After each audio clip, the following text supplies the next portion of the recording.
Waalaikumsalam warahmatullahi wabarakatuh. Waalaikumsalam warahmatullahi wabarakatuh.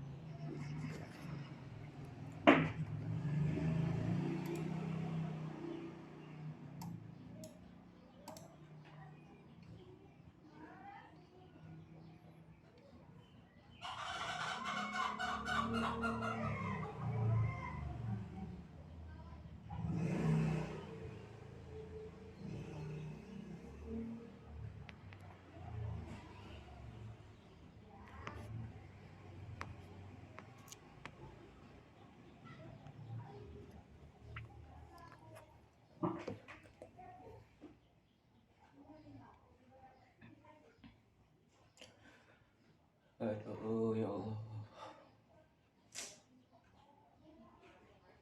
Latar belakang terjadinya perlawanan ini disebabkan karena berikut ini. 1.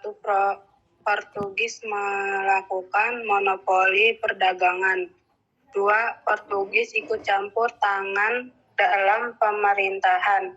3. Portugis ingin menyebarkan agama Katolik yang berarti bertentangan dengan agama yang telah dianut oleh rakyat Ternate.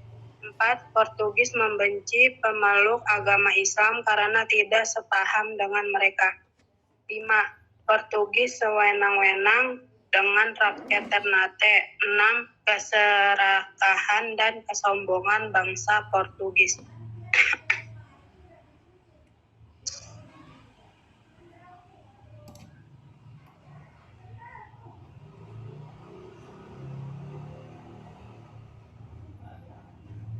Perlawanan Kesultanan Ternate pada awalnya Portugis diterima dengan baik. Namun lama-kelamaan rakyat Ternate melakukan perlawanan. Saat itu Kesultanan Ternate sedang berselisih dengan Kesultanan Tidore. Hal ini dimanfaatkan Portugis yang langsung mendukung Ternate. Akibatnya Portugis diizinkan mendirikan benteng Loji dengan alasan untuk melindungi Ternate dari Tidore. Bersamaan dengan itu, pada tahun 1521 datang armada Spanyol yang mempunyai tujuan yang sama dengan Portugis. Melihat kondisi di Maluku, Spanyol langsung mendukung Tidore.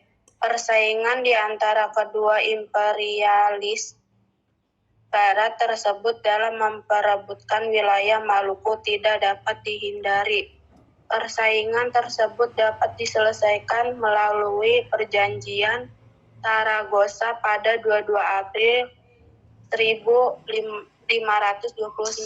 Isi perjanjian tersebut mengharuskan Spanyol meninggalkan Maluku sehingga Portugis dapat menguasai Maluku sepenuhnya.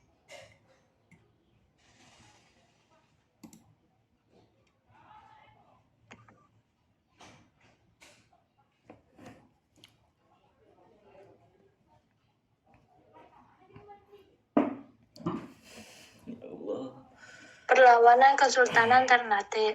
Kegiatan imperialis itu akhirnya mendapat perlawanan terhadap Portugis terjadi pada tahun 1533. Untuk menghadapi Portugis, Sultan Ternate menyerukan agar rakyat dari Irian sampai Jawa bersatu melawan Portugis. Maka terjadilah perlawanan di Maluku terhadap Portugis. Kerajaan Ternate dan Tidore bersatu. Akibat Portugis terdesak karena merasa terdesak, Portugis mendatangkan pasukan bantuan dari Malaka di bawah pimpinan Antonio Bravo. Pasukan bantuan tersebut menyerbu beberapa wilayah kerajaan Ternate sehingga waktu itu sementara Portugis dapat menguasai Maluku.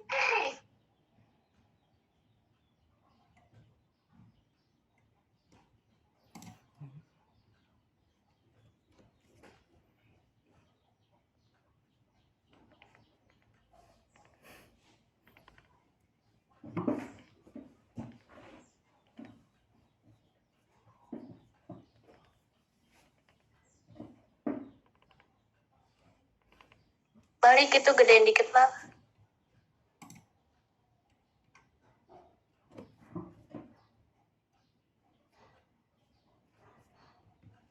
Pada tahun 1565, rakyat Ternate di bawah pimpinan Sultan Hairun bangkit kembali melawan Portugis. Portugis hampir terdesak, namun Portugis melakukan tindakan licik. Sultan Hairun diundang agar datang ke benteng Portugis. Sultan Hairun memenuhi undangan Portugis. Setiba di benteng, membangkitkan kemarahan rakyat Maluku. Perlawanan terus berlanjut di bawah pimpinan Sultan Abdullah. Sultan Abdullah merupakan anak dari Sultan Hairun. Penyerangan di bawah pimpinan Sultan Abdullah ini dipusatkan pada benteng Portugis di Ternate. Hingga 5 tahun Portugis mampu bertahan pada akhirnya menyerah pada tahun 1574. Pada tahun 1575, Portugis yang berusaha bertahan kehabisan bekal dan melarikan diri ke itu dan kemudian berpindah ke timur.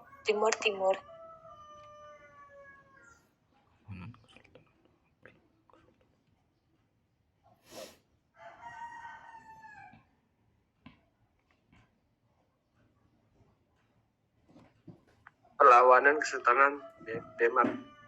Perlawanan Kesultanan Demak terjadi karena kesultanan Islam yang lain juga terancam terhadap kedudukan Portugis di Malaka. Kedatangan bangsa Portugis ke Pelabuhan Malaka yang dipimpin oleh Diogo Lopes de Sequeira menimbulkan kecurigaan rakyat Malaka. Malaka jatuh ke Portugis pada tahun 1511. Akibatnya, aktivitas perdagangan di Pelabuhan Malaka menjadi terganggu karena banyak pedagang yang merasa dirugikan. Akibat dominasi Portugis di Malaka telah mendesak dan merugikan kegiatan perdagangan orang-orang Islam. Oleh karena itu, Sultan Demak yaitu Raden Patah mengirim pasukannya untuk menyerang Portugis di Malaka. Perlawanan tersebut dipimpin oleh Adipati Unus. Perlawanan Adipati Unus terhadap Portugis. Yang pertama, jatuhnya Malaka ke pihak Portugis sangat merugikan jaringan perdagangan para pedagang Islam dari Kepulauan Indonesia.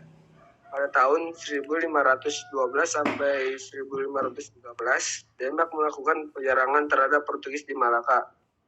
Penyerangan tersebut dipimpin oleh Adipati Unus. Namun karena faktor yang begitu jauh dan peralatan perang yang kurang seimbang, serta strategi perang kurang jitu, maka penyerangan menjadi tidak berhasil.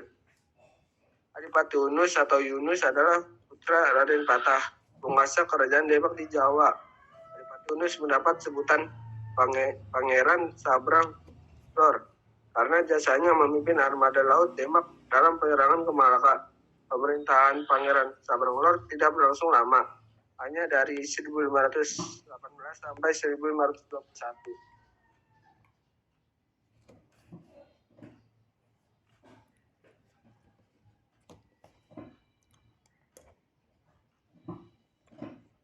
Perlawanan Fathahillah terhadap Portugis. 1.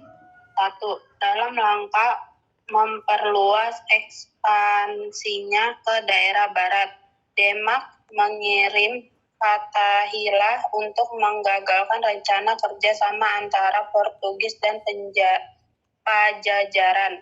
Pada tahun 1527, Fathahillah mengadakan penyerangan terhadap Portugis di Sunda Kelapa. Serangan tersebut berhasil mengusir Portugis dari Sunda Kelapa. Selanjutnya pada tanggal 22 Juni 1527 nama Sunda Kelapa diganti menjadi Jayakarta atau Jakarta yang berarti kemenangan yang sempurna. Fathahillah diangkat oleh Sultan Trenggono sebagai Wakil Sultan Demak yang memerintah di Banten dan Jayakarta. 2. Fathahillah dilahirkan sekitar tahun 1490 di Pasai, Sumatera Utara. Nama lain Fathahillah adalah Palatehan, Padhilan, Ratu Bagus Pase, dan Ratu Sunda Kelapa. Ayahnya bernama Maulana Makdar Ibrahim, selaku guru agama Islam di Pasai, kelahiran Gujarat, India Selatan.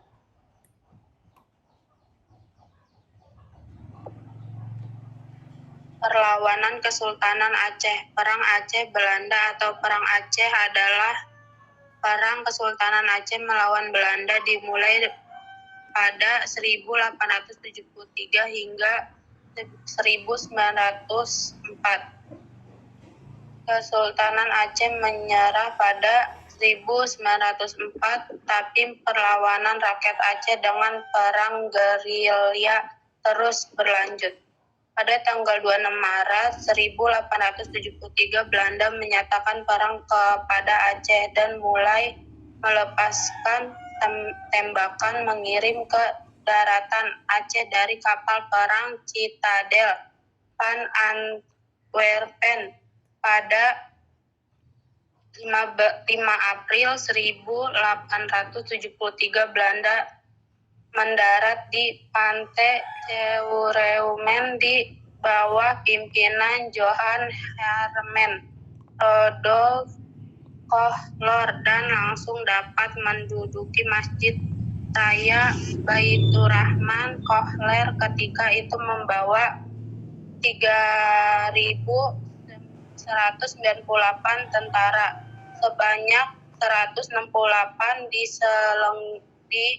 selangnya para perwira.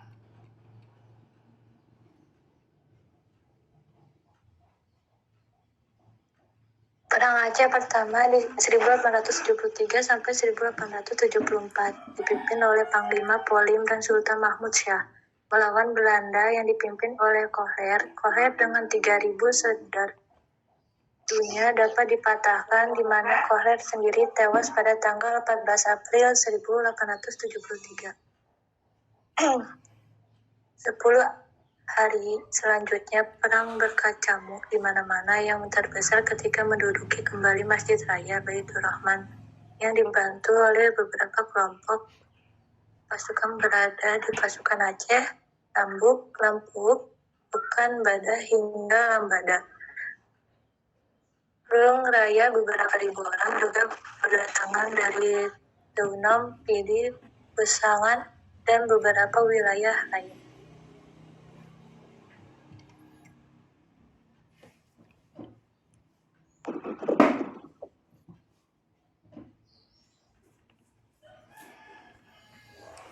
Ya Allah.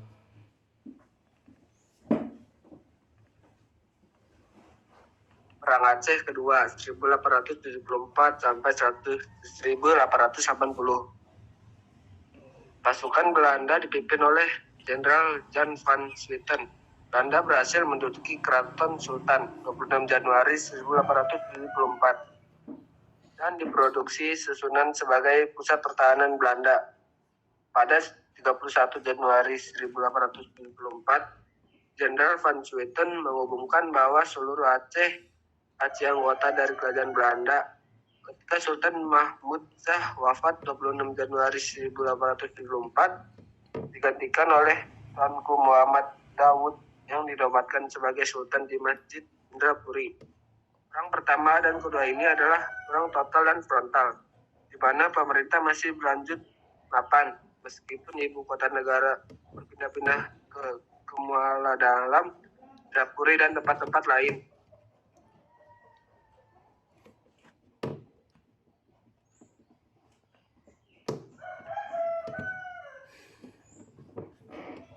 Perang Aceh ketiga 1881 sampai 1896. Perang dilanjutkan secara gerilya dan dikobarkan perang fisabilillah, di mana sistem perang gerilya ini dilangsungkan hingga tahun 1903. Dalam perang gerilya ini, pasukan Aceh di bawah Teku Umar bersama Panglima Polim dan Sultan. Pada tahun 1899, ketika terjadi serangan mendadak dari Van der Dusen di Malabo, Umar gugur Tapi Tut Nyadin selaku istri Teku Umar selanjutnya tampil menjadi komandan perang gerilya.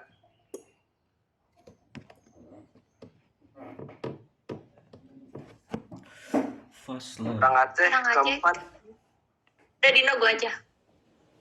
Perang Aceh keempat 1896 sampai 1910 adalah perang gerilya kelompok dan perorangan dengan perlawanan, penyerbuan, perhadangan, dan pembunuhan tanpa komando dari pusat pemerintahan kesultanan.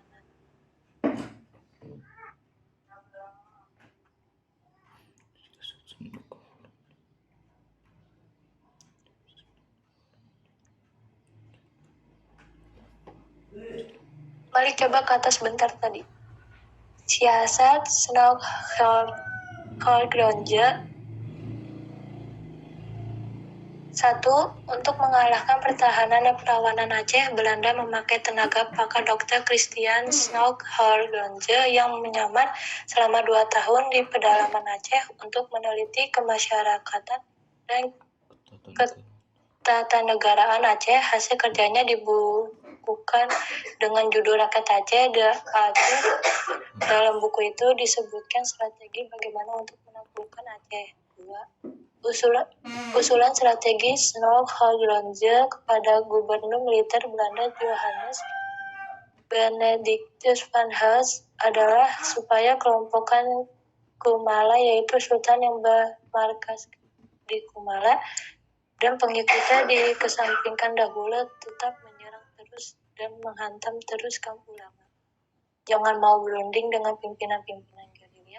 Mendirikan pangkalan tetap di Aceh Raya menunjukkan niat baik Belanda kepada rakyat Aceh dengan cara mendirikan langgar masjid, memperbaiki jalan-jalan irigasi, dan membantu pekerjaan sosial rakyat Aceh. Ternyata siasat Dr. Snowhall-Gronje diterima oleh Van Hulst yang menjadi gubernur militer dan sipil Aceh 1898 sampai 1904.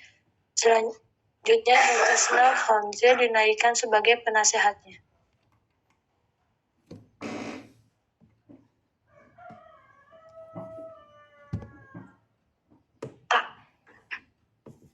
Taktik perang 1.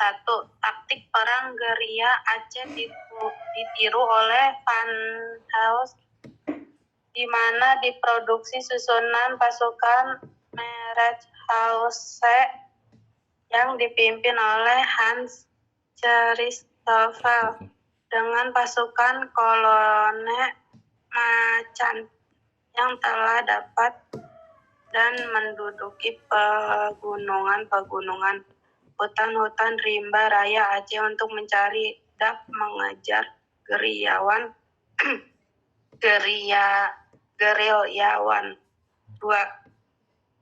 Taktik berikutnya yang dilaksanakan Belanda adalah dengan cara penculikan anggota keluarga gerilyawan Aceh. Contohnya, Christoffel menculik Permaisuri Sultan dan Tengku Putra. 1902 Pandermaten menawan putra Sultan Tuanku Ibrahim. Akibatnya Sultan menyerah pada tanggal 5 Januari 1902 ke Sikli dan terbaik.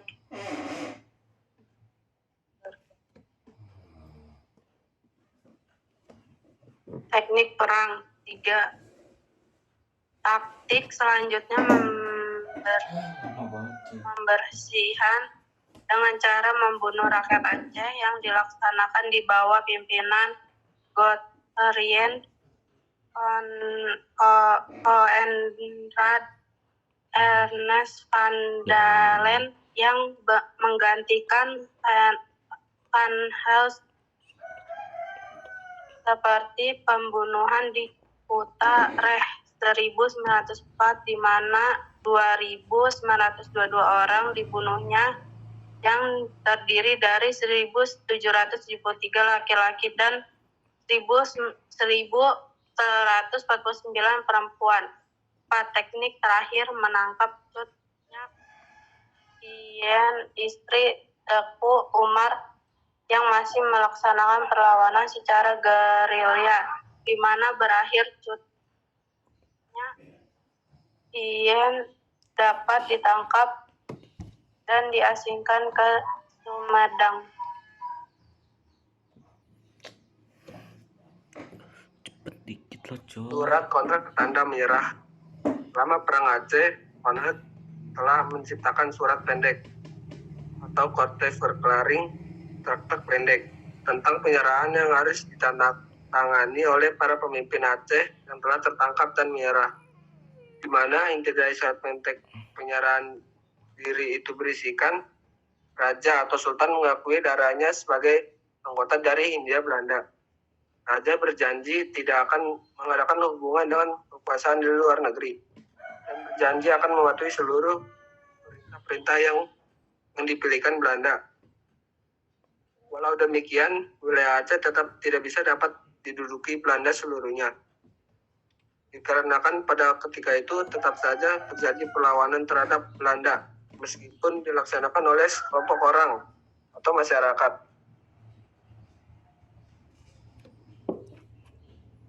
Kesimpulan, dari ketiga perlawanan di atas, dapat dikatakan bahwa mereka mampu berjuang dan berhasil untuk mengusir bangsa-bangsa Eropa kolonial di daerahnya, di mana Kesultanan Ternate berhasil mengusir Portugis pada tahun 1575 di bawah pimpinan Sultan Bahabullah setelah perang 5 tahun lamanya. Dan Kesultanan Demak juga berhasil mengusir Portugis saat itu di Sunda Kelapa pada 1527 di bawah pimpinan Fatahillah. Namun, Sultanan Aceh belum mampu mengusir Belanda dari daerahnya, dan Aceh mengaku menyerah kepada Belanda. Walaupun demikian, wilayah Aceh tetap tidak bisa diduduki oleh Belanda seluruhnya, karena pada saat itu tetap saja terjadi perlawanan terhadap Belanda, meskipun dilaksanakan oleh sekelompok orang masyarakat. Habis. Aduh, ya Allah. Aduh.